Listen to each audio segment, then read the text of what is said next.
Kitchenomics. Yes, party season na naman! Kapag may celebration sa bahay, parati ang unang nire-request, spaghetti at fruit salad. Di ba, partner? Correct. So ngayon, kumuha tayo ng recipe para sa party spaghetti at fruit salad.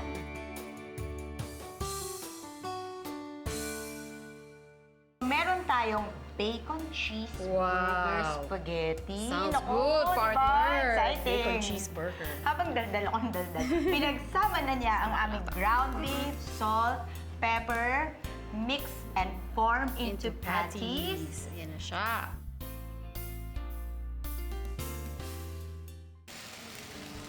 Lulutuin natin to sa medium heat ng 3 minutes per side. And then, after that, set aside, rest muna na siya ng 5 minutes bago natin siya i-crumble.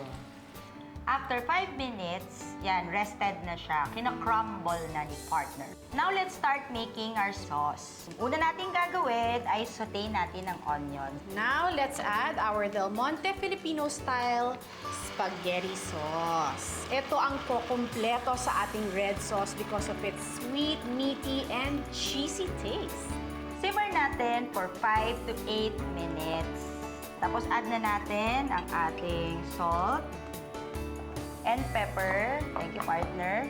And another 5 minutes pa to. May red sauce na tayo. Sobrang easy. Gawin natin mas bongga. Yes. Di ba? Mas bongga. Gagawa ka ng isa. Ang cheese sauce. First, lagay natin yung butter and yung flour. Mix it together. And then we will add our milk. Yes. Huwag natin ibuhos ng isang bagsak, Oo, no? yung Para milk. hindi mag-swimming yung mga harina. Okay, so now let's add the cheese. Marami-rami ito. Super cheesy. And ang ating garlic powder. So we will mix this continuously or hanggang sa mag-thicken ang sauce. So, assemble na natin. Yan, So, ating ang una pasta. nating ginawa, yung ating red sauce, tinos na natin yung ating spaghetti. Ngayon, tatap ko na ang ating Cheese sauce. pwede na natin ilagay yung ating burger. Yes, ang ating bacon. Garnish with parsley. O, di ba? Ang ordinary birthday spaghetti mas bongga na kasi bacon cheeseburger dish na siya. Ayan. So now, let's make a dessert to go with our pasta. Una nating gagawin, sprinkle natin itong gelatin dun sa ating na-drain na syrup. And then, get tayo ng pot. Preferably yung makapal yung ilalim, thick bottom, no? Tapos, lagay lang natin dyan, partner, yung ating cream.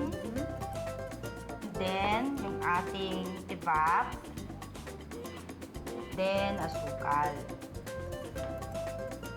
We just want it na parang matunaw. So, after 5 minutes, patayin na natin yung apoy. And then, lagay na natin yung ating Syrup with Yes. gelatin Yan. mixture. yeah. So, nakita niyo, partner, di ba? Nag-thicken na nag-thicken siya. na siya. Yan. So, add lang natin. And then, yung init ng cream, tutunawin na niya yung gelatin. Tapos, so, buhos ko siya sa pichel. Yan. So, set aside to cool. Okay. So ngayon naman, ilalagay ko ang ating Del Monte Fiesta Fruit Cocktail sa ating individual glass cups. Half lang muna, ha? After that, pwede Okay. na natin ilagay ang ating cream mixture sa cups. Lalagay natin siya sa ref para mag-set. Preferably, mga at least yan 4 hours, partner. Yes. Or, pwedeng overnight. Before serving, let's top our creamy fruit cups with the remaining Del Monte Fiesta Fruit Cocktail. Yan na, partner. Tikip na tayo. Okay, Oh. titikman na natin siya. Kompletong sarap ng Del Monte Spaghetti Sauce. Sakto siya dun sa bacon tsaka sa burger. Magugustuhan to ng mga bata. Perfect sa panlasa nila talaga. And of course, you know, partneran pa nitong creamy fruit cup. Yes. Pampakumpleto ng ating party. Kaya for more easy-to-do party recipes, just log on to www.delmonte.ph/recipes. Happy cooking!